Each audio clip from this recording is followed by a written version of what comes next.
오늘 이 아침 하나님께서 주시는 말씀은 사사기 16장 15절에서 31절까지 말씀입니다. 하나님 말씀 한 절씩 교독하겠습니다. 들릴라가 삼손에게 이르되 당신의 마음이 내게 있지 아니하면서 당신이 어찌 나를 사랑한다 하느뇨.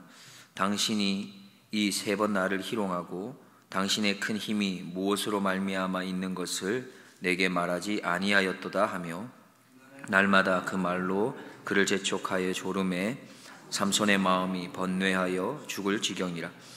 삼손이 진정을 토하여 그에게 이르되 내 머리에는 삭도를 대지 아니하였나니 이는 내가 모태에서 하나님의 나실인이 되었음이라. 만일 내 머리가 밀리우면 내 힘이 내게서 떠나고 나는 약하여져서 다른 사람과 같으리라. 들릴라가 삼손의 진정을 다 토함을 보고 보내어 블레셋 사람의 방백들을 불러 가로되 삼손이 내게 진정을 토하였으니 이제 한 번만 올라오라. 블레셋 방백들이 소대 은을 가지고 여인에게로 올라오니라. 들릴라가 삼손으로 자기 무릎을 베고 자게 하고 사람을 불러 그 머리털 7 가닥을 밀고 괴롭게 하여 본즉 그 힘이 없어졌더라. 들릴라가 가로되 삼손이여 블레셋 사람이 당신에게 미쳤느니라 하니 삼손이 잠을 깨며 이르기를 내가 전과 같이 나가서 몸을 떨치리라 하여도 여호와께서 이미 자기를 떠나신 줄을 깨닫지 못하였더라. 블레셋 사람이 그를 잡아 그 눈을 빼고 끌고 가사에 내려가 놋줄로 매고 그로 옥중에서 맷돌을 돌리게 하였더라. 그의 머리털이 밀리운 후에 다시 자라기 시작하니라.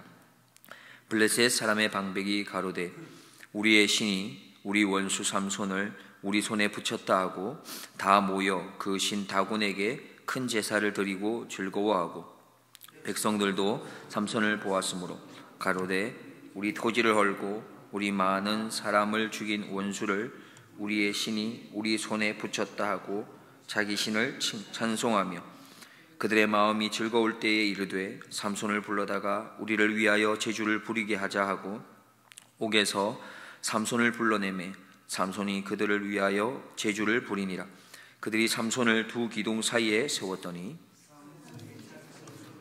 소년에게 이르되 나로 이 집을 버틴 기둥을 찾아서 그것을 의지하게 하라 하니라. 그 집에는 남녀가 가득하니 블레셋 모든 방백도 거기 있고 지붕에 있는 남녀도 3,000명 가량이라. 다 삼손의 제주 부리는 것을 보더라. 삼손이 여호와께 부르짖어 가로되 주 여호와여 구하옵나니 나를 생각하옵소서.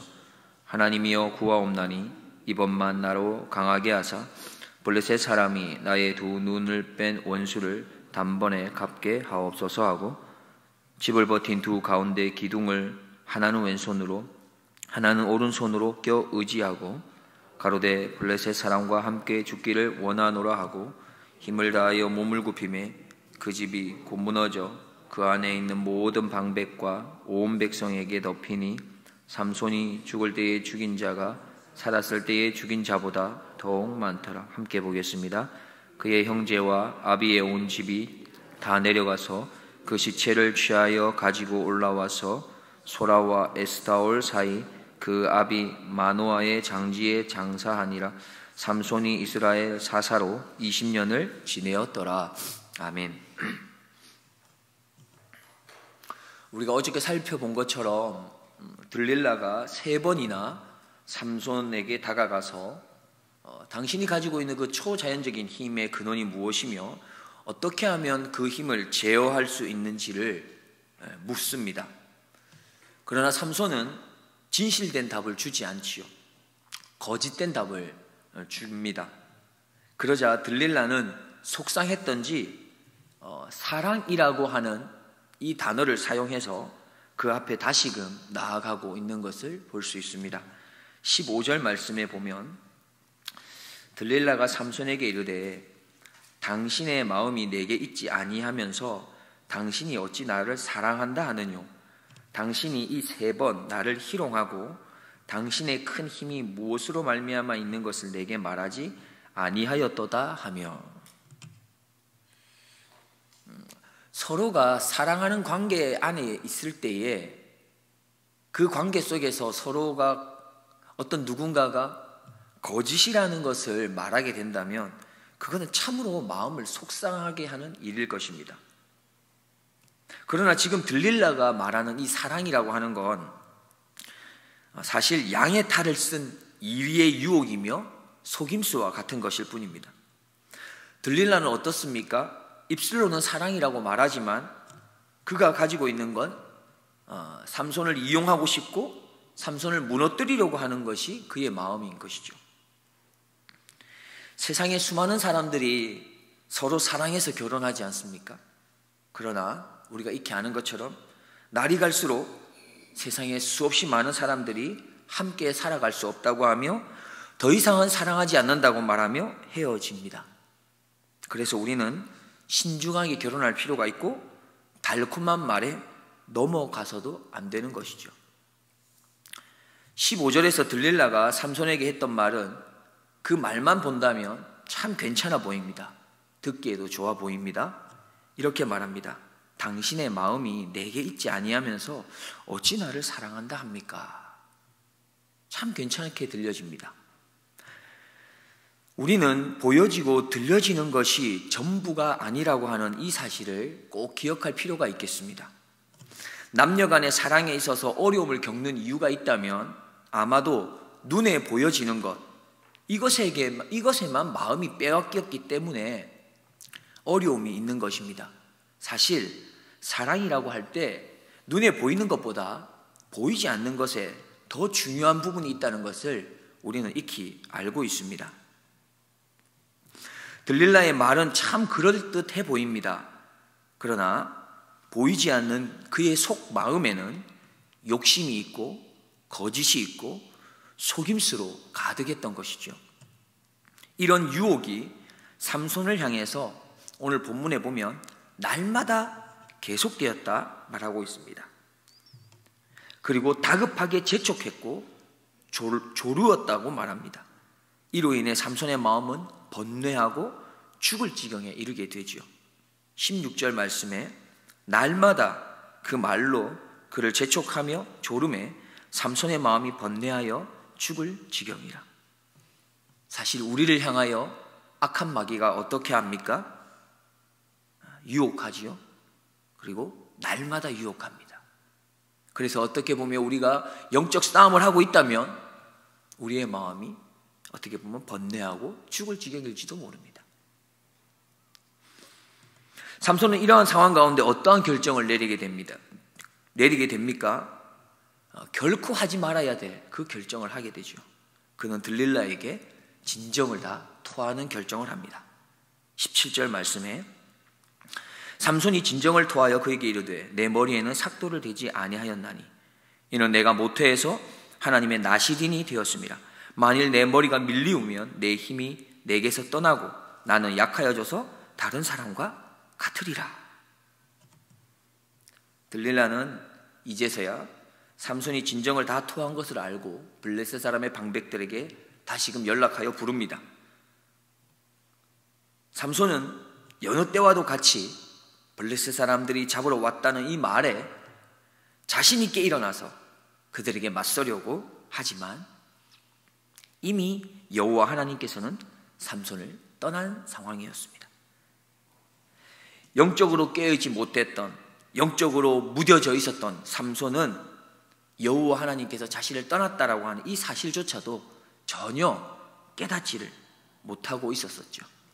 20절 말씀에 들릴라가 가로되 삼손이여 블레셋 사람이 당신에게 미쳤느니라 하니 삼손이 잠을 깨며 이르기를 내가 전과 같이 나가서 몸을 떨치리라 하여도 여호와께서 이미 자기를 떠나신 줄을 깨닫지 못하였더라.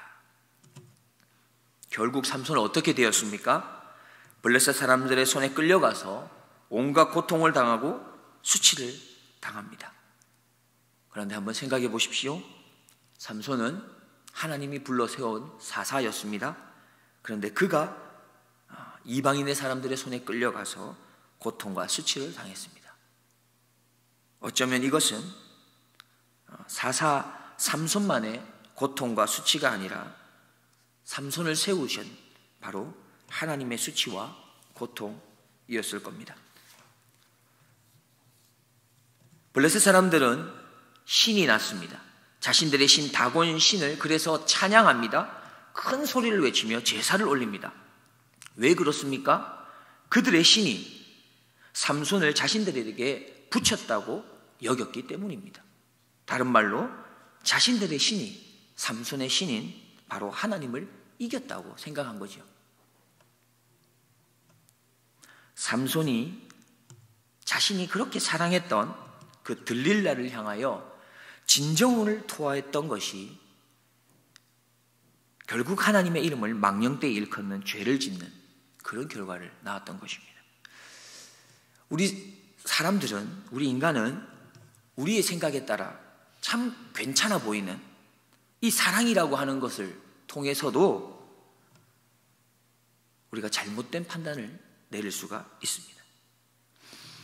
24절을 보면 백성들도 삼손을 보았으므로 가로되 우리 토지를 헐고 우리 많은 사람을 죽인 원수를 우리의 신이 우리 손에 붙였다 하고 자기 신을 찬송하며. 삼손은 자신의 처한 상황을 이제서야 곰곰이 좀 생각해 보는 것 같습니다. 그리고는 이제 자신이 마지막으로 할 수 있는 것이 한 가지 있다고 그렇게 생각하면서 그 한 가지를 행동으로 옮기려고 합니다. 그것이 무엇입니까? 28절부터 30절 말씀 우리가 같이 한번 보겠습니다. 삼손이 여호와께 부르짖어 가로되 주 여호와여 구하옵나니 나를 생각하옵소서. 하나님이여 구하옵나니 이번만 나로 강하게 하사 블레셋 사람이 나의 두 눈을 뺀 원수를 단번에 갚게 하옵소서 하고 집을 버틴 두 가운데 기둥을 하나는 왼손으로 하나는 오른손으로 껴 의지하고 가로되 블레셋 사람과 함께 죽기를 원하노라 하고 힘을 다하여 몸을 굽히매 그 집이 곧 무너져 그 안에 있는 모든 방백과 온 백성에게 덮이니 삼손이 죽을 때에 죽인 자가 살았을 때에 죽인 자보다 더욱 많더라. 삼손이 마지막으로 선택한 것이 무엇이었습니까? 마지막으로 선택한 것은 블레셋 사람들과 함께 죽겠다, 이것을 선택했습니다. 그것이 그가 생각한 최선이었습니다. 그는 마지막까지 어떻게 보면 자신의 소견에 옳은 대로 행하고 있습니다.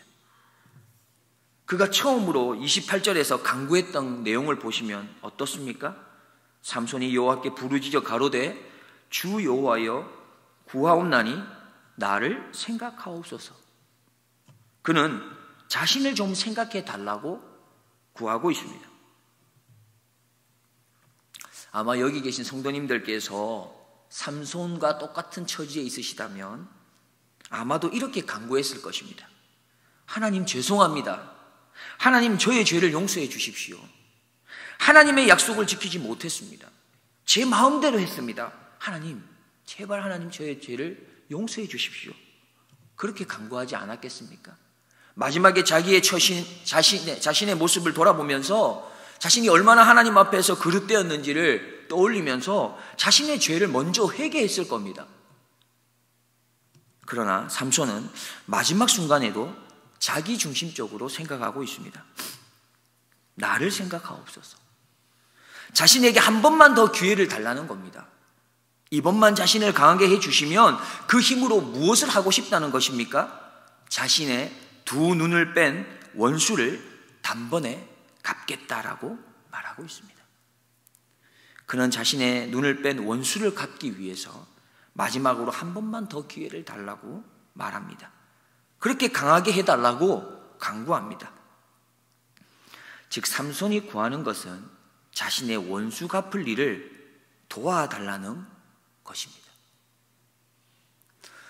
우리가 잘못하면 기도할 때에 이렇게 삼손과 같이 잘못된, 조금은 어긋난 이런 기도를 드릴 수가 있습니다. 하나님의 마음과 하나님의 뜻이 무엇인지를 묻지 아니하고 그것에는 관심이 없이 오직 자신의 필요, 그것을 채우기 위한 그런 기도, 또한 자신을 힘들게 하거나 혹은 자신을 불편하게 했던 어떤 사람, 어떠한 상황에서 벗어나기만을 위해서 기도하는, 그렇게 자기 중심적인 간구가 전부일 수도 있는 것입니다. 우리의 기도에는 하나님께서 원하시는 것이 무엇인지를 묻고 있는 그런 기도가 필요한 것이죠. 또한 하나님께서 무엇이라고 말씀하시는지 그분의 음성에 귀를 기울이는 그런 기도의 시간이 필요한 것입니다. 그렇게 해야만 하나님의 마음에 가깝게, 하나님 마음에 맞게 간구하고 기도를 올려드릴 수 있는 것입니다. 우리의 기도 생활, 하나님을 향한 우리의 간구에는 우선적으로 먼저 회개하는 기도가 있으십니까? 하나님의 뜻이 무엇인지, 하나님의 마음은 어디를 향하고 있는지를 묻고 그분의 음성에 귀를 기울이는 그런 시간은 있으십니까? 말씀의 결론을 맺고자 합니다. 들릴라의 끈질긴 유혹에 삼손은 힘의 비밀을 털어놓았죠. 그것으로 인해서 머리가 밀려서 힘을 잃고 삼손은 눈을 뽑히고 그렇게 블레셋 백성들 앞에서 조롱거리가 됩니다. 그리고 그가 마지막으로 하나님께 구했던 것은 무엇입니까? 원수를 갚고 죽고 싶다는 것이죠. 이렇게 사사 삼손의 일생은 개인적인 복수로 어떻게 보면 끝나는 것 같습니다. 그러나 삼손의 이러한 걸어갔던 걸음, 그리고 이러한 이야기 가운데라도 하나님의 일하심은 계속되고 있음을 그것을 우리에게 보여주고 계십니다. 하나님께서는 삼손에게 여전히 마지막까지라도 깨달을 수 있는 기회를 열어놓고 계십니다. 22절 말씀 우리가 함께 보겠습니다. 같이 봅니다. 그의 머리털이 밀리운 후에 다시 자라기 시작하니라.